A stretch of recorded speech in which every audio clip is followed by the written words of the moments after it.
Vamos levantar as nossas mãos nesse instante, irmãos. Mãos santas, levantadas num lugar santo, separado. Este lugar foi separado, foi edificado, foi construído, foi consagrado, foi dedicado para o serviço do Senhor, para o trabalho do Senhor, onde nós, sendo os filhos de Deus, entramos aqui para adorar, para pedir perdão, para interceder por outras pessoas. Vimos aqui para cantar, nos alegrar.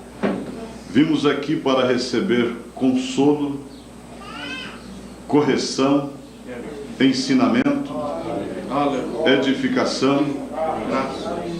Vimos aqui para desejar o bem para todos, inclusive aqueles que são nossos inimigos.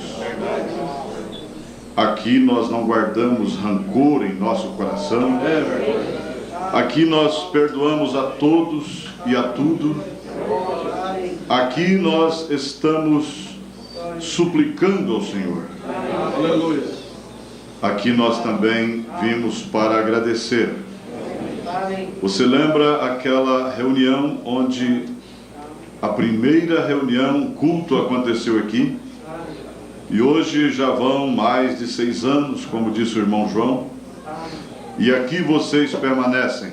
Aleluia. Ebenezer, até aqui nos tem ajudado o Senhor. Este lugar só pode ser rededicado verdadeiramente se cada um de nós, juntamente com este local, nos rendermos a Deus. Se cada um de nós rededicarmos a nossa vida também, então este lugar será rededicado. Senhor nosso Deus e Pai, ouvimos uma grande parte da oração de Salomão. Nós queremos pedir ao Senhor que vivifique esta oração de Salomão. Aleluia! Para este lugar também, ó Deus. No nome de Jesus Cristo. Esses irmãos, juntamente com este pastor, estão se alegrando, jubilando pela grande vitória que o Senhor deu durante esses 15 meses, quando eles readquiriram este local. Aquele livro ali com aqueles nomes também são lembrados nesta hora. Cada centavo, cada oferta, cada esforço, aquele que não pôde oferecer nada, mas o desejo no coração, aquilo foi traduzido também como uma grande oferta, Pai. Então nós queremos rededicar este santuário para o teu serviço. Que a tua mão, que a tua bênção, que a tua unção possa continuar aqui, ó Deus, de uma forma mais gloriosa, em uma porção dobrada até, ó Deus, pois isto é o que nós estamos crendo nesta tarde. E toda honra, toda glória, todo louvor será para ti mesmo, ó Deus. Em nome do Senhor Jesus Cristo, aceita, Senhor, também cada coração aqui presente. Nós nos rededicamos juntamente com esse lugar ao Senhor, para teu louvor, para a tua glória. A Deus seja a glória. A Deus.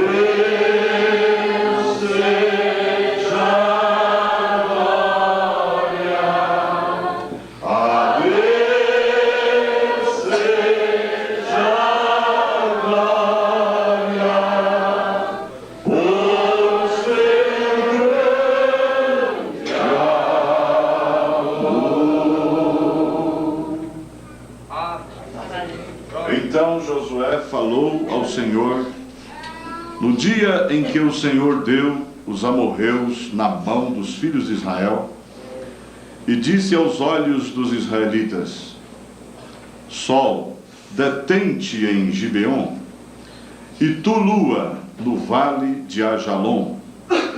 E o sol se deteve, e a lua parou, até que o povo se vingou de seus inimigos. Isto não está escrito no livro do reto? O sol, pois, se deteve no meio do céu, e não se apressou a pôr-se quase um dia inteiro. E não houve dia semelhante a este, nem antes nem depois dele. Ouvindo o Senhor assim a voz de um homem, porque o Senhor pelejava por Israel.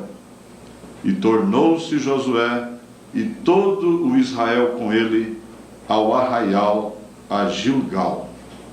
Amém. Eu acabo de ler Josué 10, verso 12 ao 15. Podeis assentar, irmãos. Então nós queremos cumprimentar a todos vocês nesta tarde. Tem um relógio aqui, né?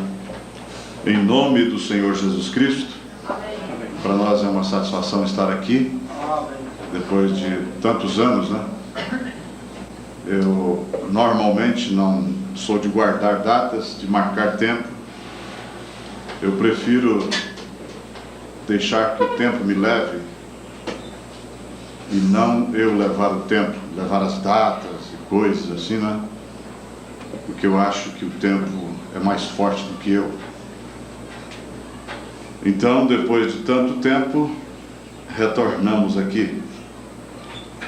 Agora com outro pastor, né? Mas é o mesmo povo. E lá de São Paulo veio conosco a minha família, menos 2 moças e um rapaz. E o irmão Edson está presente também, né? Marlete, a irmã Fernanda, e o irmão Ezequias, e o irmão Jaime também. Cadê o irmão Jaime? Ele está aqui, né? O irmão Jaime é conhecido aqui, né? Muito conhecido, né? Não só aqui, mas no Brasil inteiro, né? O irmão Jaime. Então, eu estava achando interessante é que temos aí 2 Ezequias, né? Todos 2 noivos. Um vai casar em novembro, o outro em dezembro. Um é o meu filho, o outro é o meu irmão, na fé. Né, irmão Ezequias? Se põe de pé, por favor, com sua noiva, né? Irmã Fernanda, filha do irmão Edson e da Marlete. Esse é meu irmão. Parece, né? Moreno. Agora, o meu filho é o Ezequias, o branco. Fica de pé, por favor. Só que a noiva dele está lá em Joinville, Santa Catarina. Mas ele diz que ela está no coração também, né? É uma galeguinha, sorridente também, cantora, né? Obrigado, Ezequias, no plural, né? Os 2 Ezequias. Só que no final desse ano, em dezembro, eu tenho uma filha também que vai se casar na mesma data. Serão 2 casamentos num dia só. Isso chama-se casamento econômico. Casamento econômico, né? Então, a minha esposa todos já conhecem, né? O restante da família também. Eu não vou pedir para ficar em pé. Agora, tem tanta carne para essa noite que eu tive vontade de pregar contra a carne. Tanta carne para se comer. Se eu soubesse, eu tinha avisado a igreja. Eu vou avisar amanhã. Vou avisar amanhã que estive aqui numa festa, né? Tinha muito churrasco. Mas amanhã já não adianta mais, né, irmão? A menos que o irmão me dê o resto que sobrar para levar. Vai para Ibitinga. Esse judeu seguro, irmão Samambaia. Esse parece mineiro, né? Ainda bem que não tem nenhum mineiro aqui, né, irmão? Graças a Deus. Todos são cristãos, né? Mas para a gente é um motivo de muita alegria, né, estar aqui. Agora ele me disse no telefone que o culto seria das 4 às 5. Então já chegou o final. Podemos orar e comer o churrasco? Não. Vamos ver aqui alguma coisa da palavra, né? Pastor Orlando tem certeza, ele vai chegar na hora do churrasco. Se eu fosse irmão, eu não permitiria que ele comesse churrasco. Eu vou deixar no diário que não deixar então. Mas ele é forte, ele vai mesmo e come, né? Eu estou pensando, irmãos, em falar com vocês um pouquinho, baseado na mensagem O Paradoxo, ou Paradoxo. É um nome estranho, né? Diferente, mas o profeta, ele explica, né? Ele começa a mensagem mostrando para nós o que significa paradoxo. Mas antes disso, ele faz um comentário do parágrafo 112. Ele cita o nome de um irmão, me parece que é irmão Butch, e depois ele cita um dos mensageiros das eras, o irmão Irineu. É uma satisfação também estar aqui junto com o irmão pastor José Aparecido, né? Quando eu escutei no rádio o aviso, eu pensava que era o pastor José Aparecido de Americana, Santa Bárbara do Oeste. Mas aí falando com o pastor Walter, eu disse, não, é o pastor Zezito, né? Lá de... é Pouso Alegre? Pouso Alegre, Congonhal. E aquele garotinho que cantou é seu filho? Não? Não. É seu irmão? Ah, não. O menino que cantou? É filho do irmão. É filho de um irmão aí, né? É muito... é seu neto, né, irmão? Eu já falei lá em casa que os meus filhos que forem casando vai ter que ensinar os filhos deles a me chamar de irmão, não de avô. Mas o senhor parece com avô, irmão. Viu? Agora eu vou parecer daqui uns 20 anos, né? Aí eu vou parecer com avô. Então, pra gente é uma alegria ver essas famílias assim, né, irmão? Louvando a Deus, adorando a Deus, com essa disposição toda, né? Então aqui, o irmão Brana disse que o irmão Butch, ele falando a respeito de nós, ele diz assim, tão sujos e corruptos como somos, quem é aquele que se assenta além da lua e estrelas, e todo o espaço e tempo e eternidade?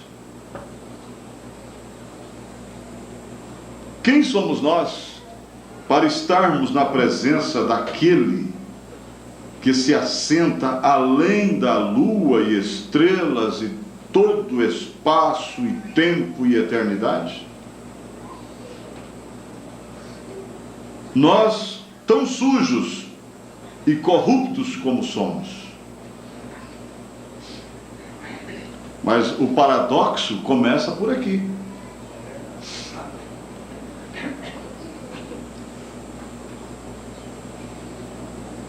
Eu estava lendo Irineu. Irineu disse assim, que mesmo os anjos são sujos em sua presença. Na presença de Deus, mesmo os anjos são sujos. E quem somos nós então? Se os anjos são sujos, e nós, seres humanos, fracos, tão deficientes, tão incapazes, quem somos nós? O paradoxo começa por aí. Aí no parágrafo 181, o profeta diz assim, e qual é a mais importante coisa no mundo? É a igreja de Deus. Deus fez a terra e a fez por um propósito, para tirar uma igreja dela, uma noiva, E esta é a obra mais importante no mundo. E esta igreja, ela é composta de homens, mulheres de todas as idades, que foram comprados, lavados, redimidos, embranquecidos através do sangue daquele Deus que habita além das estrelas, além da lua, além do sol, além do tempo, além da eternidade. Amém? Então nós não somos mais sujos e corruptos, mas nós somos um povo especial e zeloso de boas obras, que estamos adorando ao nosso Deus eterno. E isto é um paradoxo. Mas o que é um paradoxo? Aqui no começo, no parágrafo 83, o profeta disse assim: possa Deus acrescentar suas bênçãos à sua palavra. Agora eu desejo, se for a vontade do Senhor, que vocês permaneçam comigo por alguns minutos.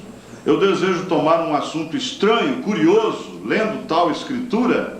Eu desejo vossa atenção e oração durante este tempo. Eu desejo tomar o assunto de uma palavra. E esta palavra é paradoxo. E primeiro eu gostaria de explicar o que é um paradoxo. O dicionário diz que um paradoxo é uma coisa que é incrível, porém verdadeira. Isso que nós estamos tratando já de início é algo incrível. Como pode pessoas corruptas, sujas, estarem na presença de Deus? Como podemos nós nos aproximar de Deus cantando, louvando, levantando as mãos, se assentando aqui, cumprimentando uns aos outros, olhando uns para os outros? Como pode?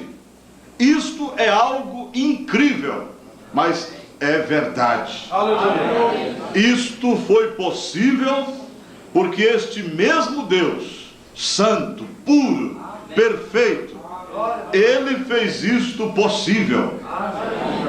Foi Ele quem fez a terra, criou este mundo, com um propósito para dela tirar a sua igreja noiva, para que esta igreja seja sua testemunha aqui na terra, para que esta igreja faça as mesmas obras que Ele fez quando esteve aqui na terra, através da carne, no homem chamado Jesus, seu Filho amado. Então Ele disse que se nós crêssemos, nós faríamos as mesmas obras, e maiores do que aquelas nós faríamos. E para este propósito é que Ele criou este mundo, esta terra, que também é um paradoxo. Amém.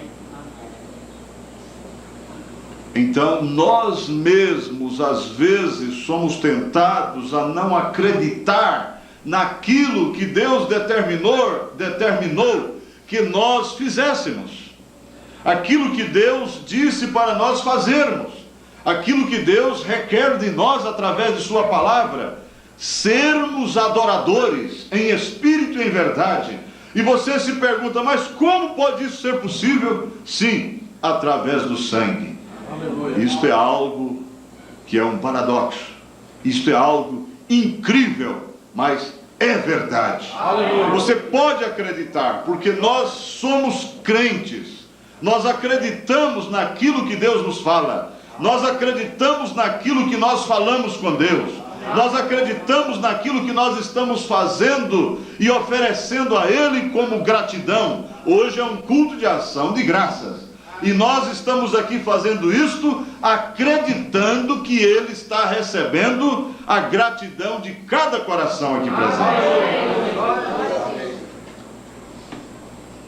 O que é um paradoxo? Uma coisa que é incrível, porém verdadeira. Isto é um paradoxo.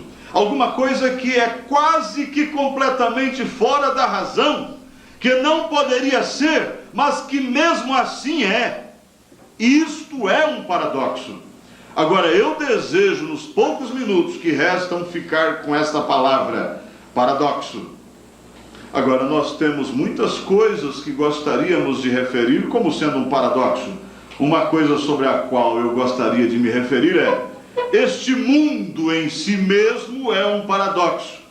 Sua colocação é um paradoxo. Este mundo, essa terra, este globo terrestre no qual nós estamos vivendo, esta dimensão é um paradoxo. A forma em que ele está, a maneira em que nós vemos as coisas sucedendo, as estações, os anos passando, e você vê aquilo que Deus fez, e você pensa assim: mas isto é incrível, como pode acontecer as coisas? Você vê essa multidão de pessoas que existem na terra, e no entanto, os supermercados estão lotados de alimento. No entanto, olha, já tem 44 anos que eu vivo nessa terra, e toda hora de comer tem comida, tem água para banhar, tem sabão para ensaboar, tem roupa para vestir, tem calçado para calçar. É claro, a gente já passou por momentos difíceis, mas Deus deu vitória, a gente superou aquilo através da fé. Amém. E não falta nada para um filho de Deus. Quando ele está em situações difíceis, quando ele está enfrentando tormentas, quando ele está enfrentando provações, Deus lhe dá coragem, Deus aumenta a sua fé, Deus lhe faz um lutador mais valente ainda. E daqui a pouco ele está com a vitória, ele está comemorando a vitória. Amém. Vem a doença e você se abate, mas daqui a pouco você está sadio novamente. E assim a vida vai continuando. Como disse Davi: fui moço, hoje sou velho, nunca vi um justo mendigar o pão, nem a sua descendência necessitada.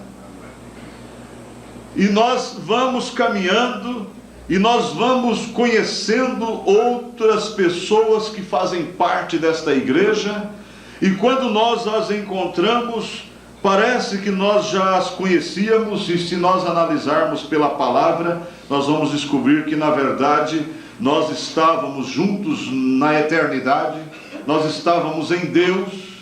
Amém? Amém. Então, isto é algo maravilhoso.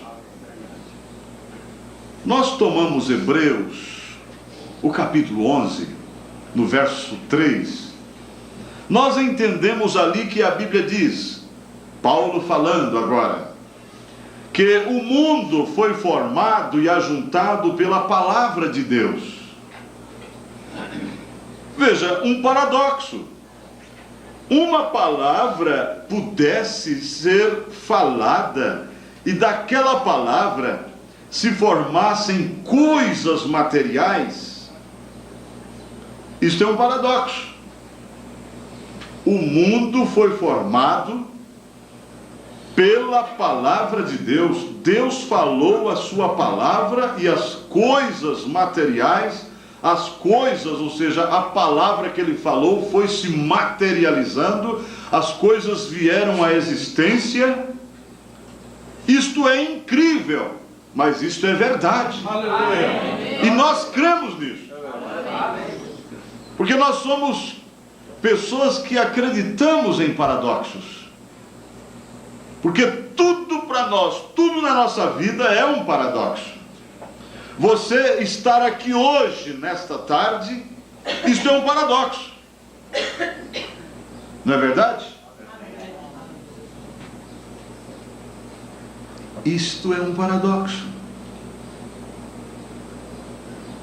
Assim, as coisas que se veem foram feitas de coisas não aparentes. As coisas que nós vemos eram eram a palavra de Deus. Eram a palavra de Deus. A terra é a palavra de Deus. As árvores são a palavra de Deus. Por que então recearíamos confiar naquele que deu tal palavra, com tanto poder e autoridade? Por que temeríamos tomar essa palavra para nós mesmos e aplicá-la a nós mesmos? Isto mostra onde temos falhado, em incredulidade.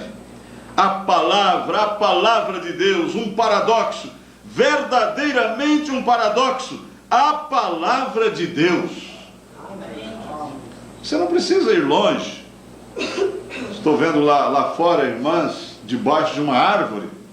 Irmãs, esta árvore aí onde vocês estão debaixo dela é a palavra de Deus. Antes dela se materializar, ela era a palavra de Deus. E ela continua sendo a palavra de Deus materializada. Amém? Amém. Essa madeira aqui veio de uma árvore. Esse material desta construção aqui veio da terra. A terra é a palavra de Deus. Este piso é a palavra de Deus. Estes microfones são a palavra de Deus. Tudo que nós estamos vendo aqui vieram de coisas não aparentes. É a palavra de Deus. Então o profeta diz assim: por que recearíamos confiar naquele que deu tal palavra, com tanto poder e autoridade? Por que temeríamos tomar essa palavra para nós mesmos e aplicá-la a nós mesmos? Aí é onde temos falhado, em incredulidade. Então, quando há incredulidade, há medo. Quando há incredulidade, há receio. Mas nós devemos pedir ao nosso Deus que, através da palavra dele mesmo que está sendo pregada nesta tarde, que ele expulse todo receio, todo medo, toda incredulidade, e que nós sejamos cristãos melhores desta data em diante. Eu quero crer mais nesta palavra que eu prego. Eu quero crer mais nesta palavra que eu ouço.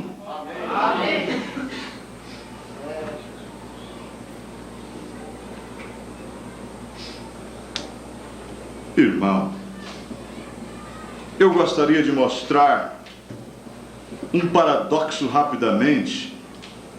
E este foi quando Deus chamou Abraão e lhe falou. Quando ele tinha uns 100 anos de idade e Sara tinha 90 anos, 40 anos após o seu tempo de menopausa, e Abraão, cuja vida estava tão boa quanto a morte, e Sara, quem era estéril desde o princípio, e seu ventre estava tão bom quanto a morte. E mesmo assim, Deus disse que ele traria através deles, através daquele casal, um filho. Agora veja que eles estavam tão bem quanto a morte. Deus estava falando algo que era um paradoxo. Era algo incrível. Foi difícil, principalmente para a igreja, para Sara. Quando ela ouviu isso, ela riu. Quando Deus estava falando com Abraão, ela riu. E o Senhor perguntou: por que te riste? Ela não morreu porque ela estava em seu marido Abraão. E nós não morremos quando nós duvidamos, quando nós não acreditamos nas promessas de Deus. Nós não morremos porque nós estamos no esposo que é Cristo. A sua misericórdia, a sua graça, o seu amor para conosco não permite a morte espiritual tomar conta de nós. Mas quantas vezes nós duvidamos daquilo que Deus está falando conosco, que vai acontecer conosco? Quando você pensa em rapto, em arrebatamento, transformação, ser transformado num abrir e fechar de olhos. Quando você pensa no poder da palavra falada, você pensa, mas eu tão falho, eu tão fraco, é você mesmo. Amém. Isto é um paradoxo, isto é algo incrível, mas é verdade. E o melhor que a gente faz é acreditar nestas coisas, para que isto aconteça logo. Amém. Para que isto aconteça logo.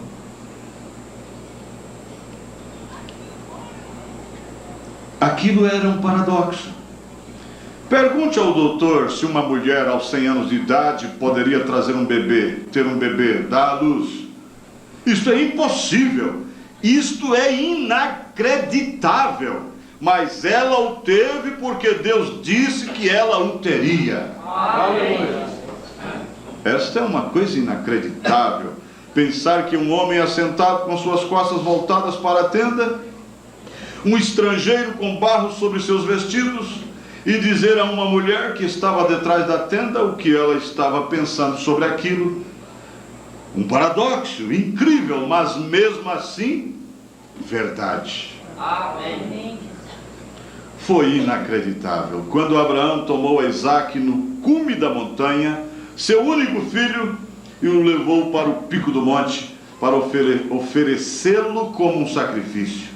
E quando ele chegou no cume da montanha, e deitou Isaque sobre a lenha, e estava pronto para tirar sua vida, e quando ele estava descendo a mão, alguma coisa tomou sua mão, segurou sua mão, e ali estava um cordeiro enganchado pelos chifres no deserto, no cume da montanha. O que é isso? Um paradoxo. De onde veio o cordeiro? Como poderia ele estar a 100 milhas da civilização sem haver sido morto? Com leões e chacais e cachorros do mato e bestas e coisas? De onde veio? Como ele chegou ali? E sobre o cume da montanha onde não existe água? Por que ele não estava ali quando ele apanhou as pedras? Ele chamou o nome de Jeová Jire, o que quer dizer, o Senhor para si sacrifício proverá. Inacreditável, porém ainda assim muito verdadeiro, pois ele é Jeová Jire. Coisas inacreditáveis para nosso conhecimento e ciência, mas mesmo assim verdadeiras. Um grande paradoxo.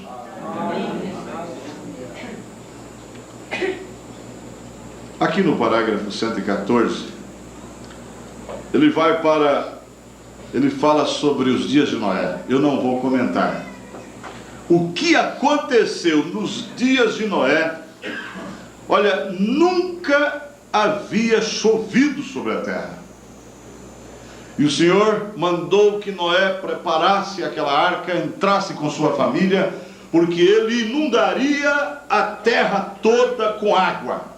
E mataria os ímpios, os incrédulos, aqueles que zombavam de sua palavra. Inacreditável. Você acha que os ímpios acreditaram naquilo? Não. Começaram a jogar tomates podres na arca. Começaram a zombar de Noé, dizendo que ele estava louco, que ele tinha ficado no sol por muito tempo, estava demente. Mas acontece que Noé e sua família creram naquilo que era um paradoxo. E fizeram tudo de acordo conforme as palavras do Senhor. E no tempo certo veio a chuva, veio a água, inundou a terra toda, e Noé e sua família foram levantados, foram salvos. Por quê? Porque eles acreditaram no paradoxo.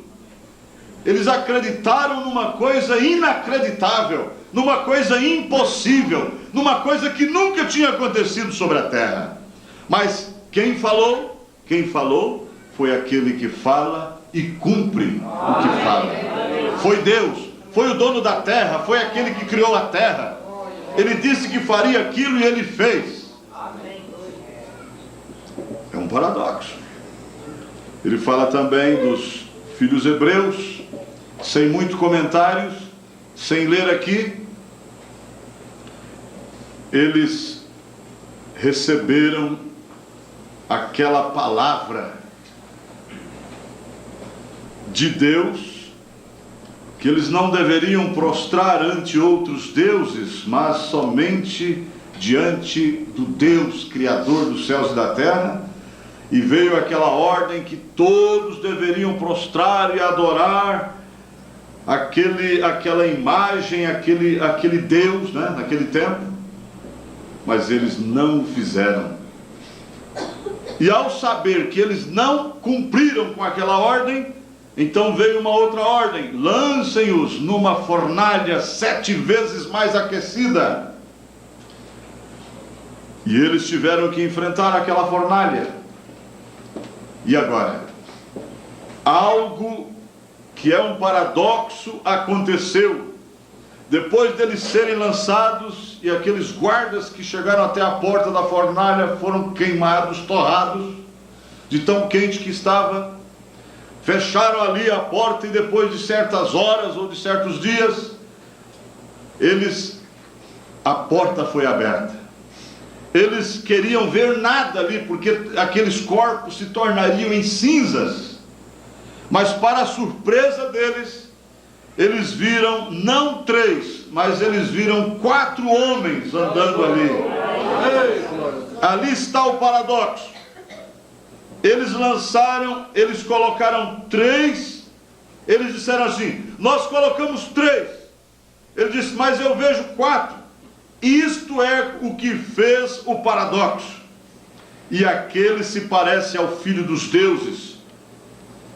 Ele não era um filho dos deuses, ele era o filho de Deus. Amém. Eles eram pagãos, por isso que eles estavam falando daquela forma. Ó Deus em sua palavra. Era algo inacreditável. O que é isso? Se os nossos guardas se queimaram, e estes homens que foram lançados lá na profundidade da fornalha não se queimaram, é algo inacreditável, mas é verdade. É verdade. Vocês podem ver lá. E outra coisa, aquele que os livrou está junto com eles, andando lá dentro da fornalha. Quantas vezes este nosso Deus tem estado conosco em fornalhas? Amém? E nós não temos sido destruídos, não temos sido consumidos, por causa de suas misericórdias, que são novas cada manhã. Ele fala de Davi, ele fala de Moisés, ele fala de Jeosafá, ele fala aqui no parágrafo 140, deixe-me ver o que ele fala. Ele fala de João Batista, eu não vou comentar. Ele fala do nascimento virginal de nosso Senhor Jesus Cristo, que foi algo inacreditável, foi mais um paradoxo, foi algo que as pessoas não acreditavam naquilo, portanto diziam que ele foi nascido em pecado, e que ele tinha parte com os demônios e tanta coisa, mas para nós, ele não era nada daquilo que os incrédulos julgavam ser. Para nós, ele é o Verbo de Deus. Para nós, ele é o nosso Redentor, o nosso parente, Redentor parente, o nosso parente Redentor. Aqui no parágrafo 148, ele fala também sobre Davi. Aí nós vamos, sobre Daniel, melhor dizendo. No parágrafo 157, ele fala sobre a multiplicação, Jesus e a multiplicação dos pães e dos peixes. Ele fala também Jesus sobre as águas, caminhando sobre as águas. Isto é algo inacreditável, isto é um paradoxo, mas é verdade. Aleluia. Aleluia. Agora, no parágrafo 159, nós já estamos chegando no final da mensagem. Ele fala da igreja. Ele fala de nós. Ele fala de vocês. Ele fala de todos nós aqui. Porque ele fala de sua igreja. inacreditável, um paradoxo real. Este é o mesmo Jesus de Nazaré, que escolheria uma turma de ignorantes, pescadores para a sua igreja, em lugar de bem treinados sacerdotes e denominações daquela época.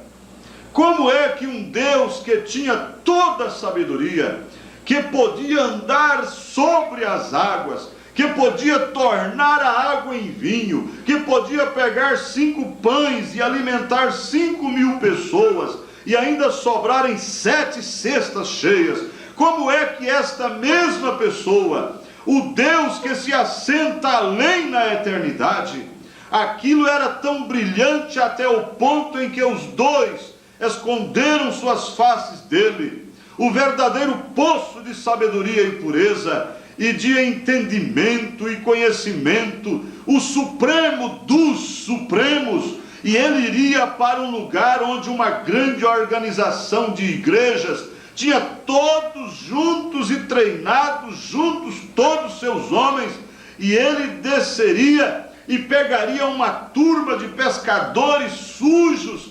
fedendo, que não podiam nem ao menos escrever em seus próprios nomes, e escolher aquele tipo de homem para colocar em ordem a igreja, a sua noiva. Amém. Coisa estranha, não é? Parece, pelo menos, ele poderia ter escolhido alguém que fosse treinado.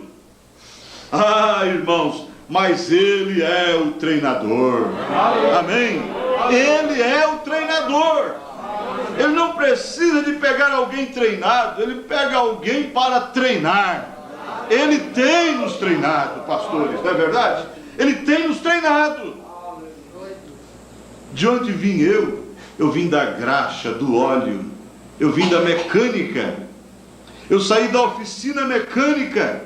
Eu trabalhava de mecânico, roupa suja, cheia de graxa, cabelo cheio de terra, mãos e unhas todas cheias de graxa, sujo, fedendo. Se os pescadores fediam peixe, eu fedia graxa, óleo, gasolina.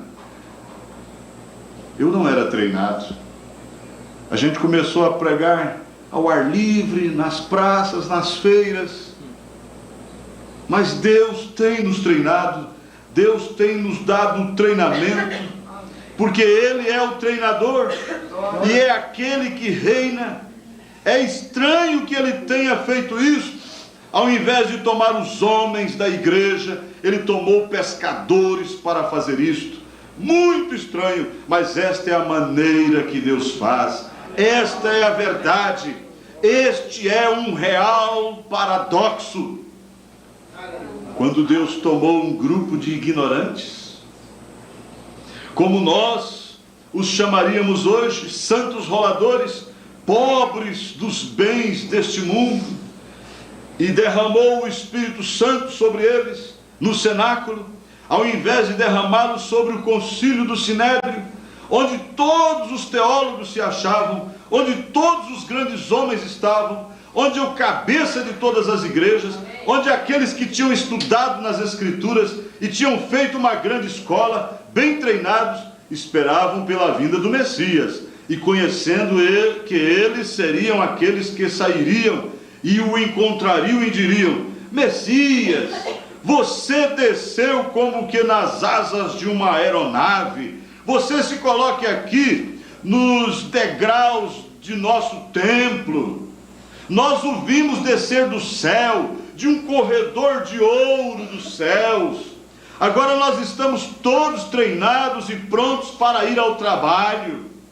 Envia-nos a nós, ó Messias, ó grande mestre, ó grande Salvador. O Senhor já nos encontrou, e nós então, no tempo que nós estávamos te esperando, nós começamos a treinar para sair e pregar, para ir e estar responsável no teu serviço, na tua seara.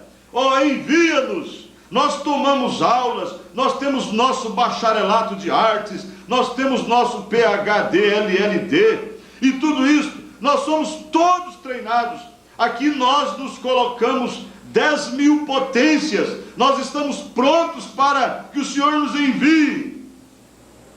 Venha, nós estamos aguardando, chamando, venha, venha, Senhor. Mas ao invés disto, ele desceu e obteve um grupo de pessoas que dificilmente conhecia entre a mão direita e a mão esquerda. Isto é certo. E os colocou no cenáculo e derramou o seu Espírito Santo sobre eles. Ó Deus, sobre um grupo de pessoas como aquelas, ao invés de tomar o concílio do Sinédrio, ele tomou pescadores. Não é estranho que ele não usasse a educação deles? Aprove a Deus. Olha, irmãos, parece agradar a Deus fazer de sua própria igreja um paradoxo. A mesma coisa ele está fazendo agora, fazendo um paradoxo de sua igreja, passando por alto toda jactância e toda esta coisa aí que a si mesma se chama de igreja. E ele, alguém que ele possa ter em suas mãos, que terá os olhos abertos e verá qual é a verdade e atestará com a palavra de Deus no tempo em que estamos vivendo, os colocará dentro do corpo. Um paradoxo. Deus escolhe os tais, ele faz de sua igreja um paradoxo. Gente estranha, povo estranho. Ele está fazendo isso hoje no mundo inteiro. Aleluia. Às vezes você diz assim, mas eu sou tão iletrado, eu sou tão pobre, eu não tenho nenhuma instrução de escola, eu isso, eu aquilo outro. Não tem problema. É os tais que Deus tem escolhido. É os tais a quem Deus enche com o seu Espírito Santo para fazer o seu trabalho neste tempo final.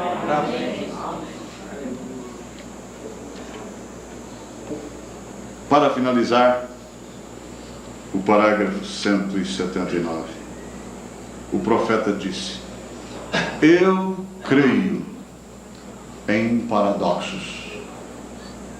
Você pode repetir isso comigo? Eu creio em paradoxos. Sabe por quê? Porque você é um paradoxo. Amém.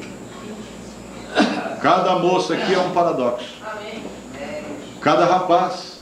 O mundo solto como está, aberto como está, a facilidade que se tem para viver do jeito que a gente quiser, os meios de comunicação facilitando mais ainda, influenciando mais ainda, derramando um batismo de perversidade nas pessoas do jeito que está.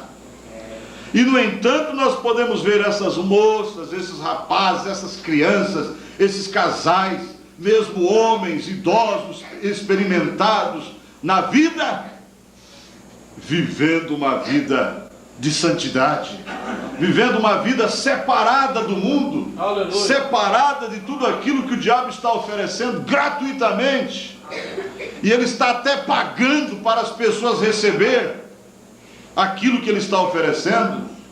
No entanto, nós temos fechado os olhos para estas coisas e temos ficado com a singeleza, com a simplicidade do Evangelho. Isto quer dizer um paradoxo. É incrível, é inacreditável, mas é verdade. Mais de 50% da minha vida tem sido vivida através deste Evangelho. Isto é incrível, mas é verdade. Eu tenho a experiência da vitória através deste Evangelho que eu prego. Cada um de vocês aqui tem esta mesma experiência, e nós não queremos deixá-lo por nada. Simplesmente pedimos a Deus, esforça a nossa coragem. Nós queremos chegar ao final como paradoxos.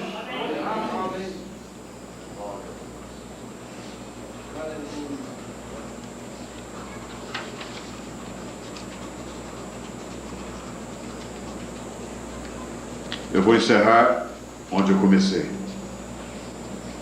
Foi um paradoxo quando todos os homens inteligentes estavam no mundo e Deus deu as chaves do reino nas mãos de um daqueles que era considerado um ignorante, um iletrado. Isto é certo. Um dos homens mais inteligentes naquele dia era Caifás, o sumo sacerdote. Outro era o imperador e os reis e os grandes homens da terra, como presidentes e assim por diante. Todos estes grandes homens, eles eram pessoas grandes, inteligentes, importantes. Aí o profeta faz aquela pergunta do começo: e qual é a mais importante coisa no mundo? É a igreja de Deus. Deus fez a terra e a fez por um propósito, para tirar uma igreja dela, uma noiva. E esta é a obra mais importante no mundo.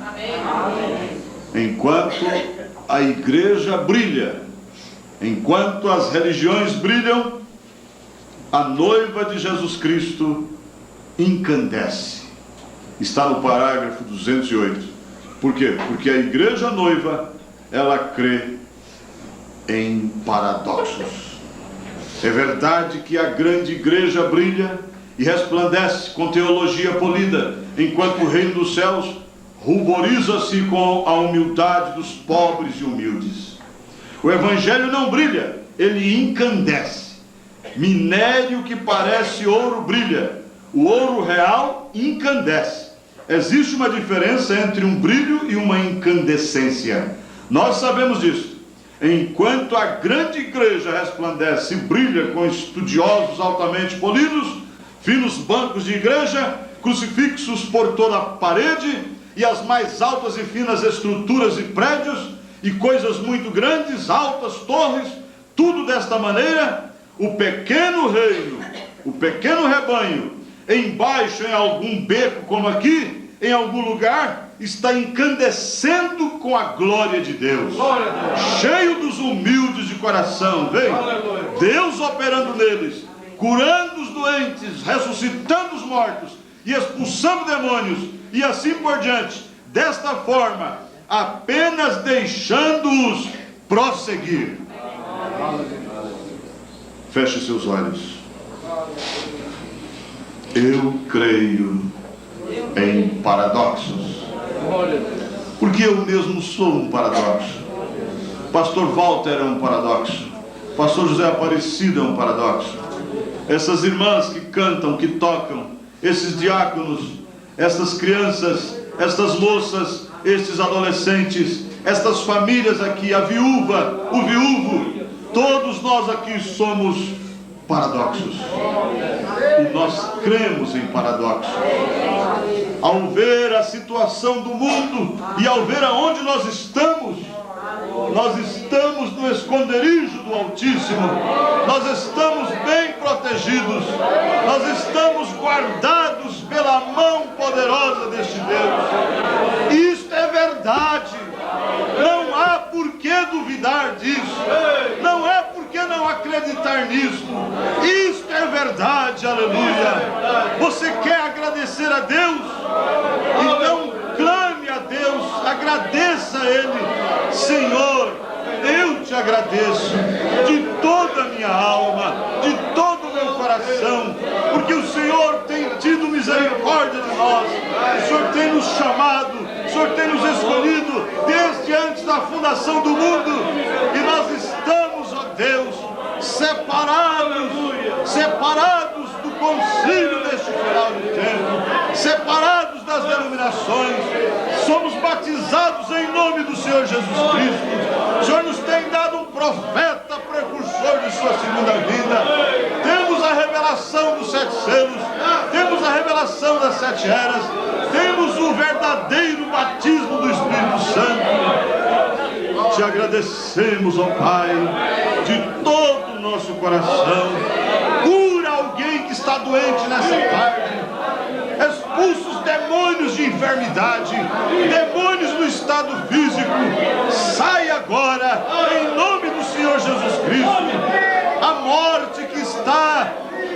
está intimidando alguma pessoa, morte, nós te repreendemos também. Aquele coração que estava há tanto tempo sem sentir o gozo da salvação, volte a ter este gozo desta salvação hoje, agora, em nome do Senhor Jesus Cristo. Alguém que está precisando perdoar o outro, possa ter essa graça de perdoar nessa tarde, em nome de Jesus. Tira todo rancor, tira toda mágoa, Senhor, em nome do Senhor Jesus.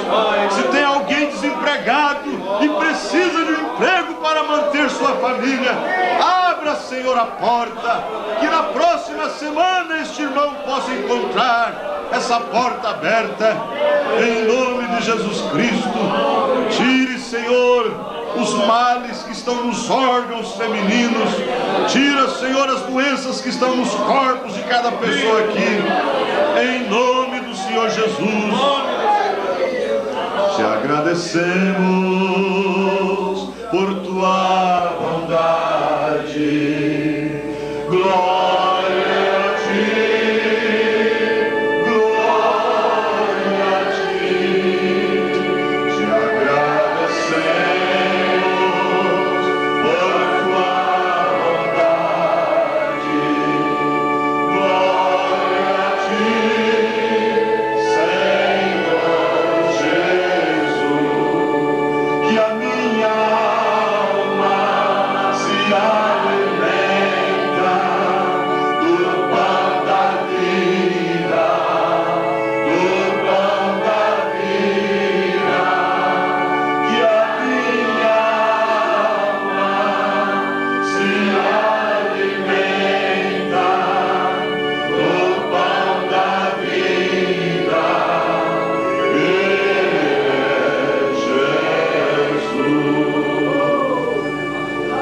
Aleluia, Senhor. Glória a Deus. Você quer ficar um instante assim, só glorificando? Quer ficar de pé? Glória a Deus. Aleluia. Pode tocar um hino aí, irmã, faz favor. Você só glorifica a Deus.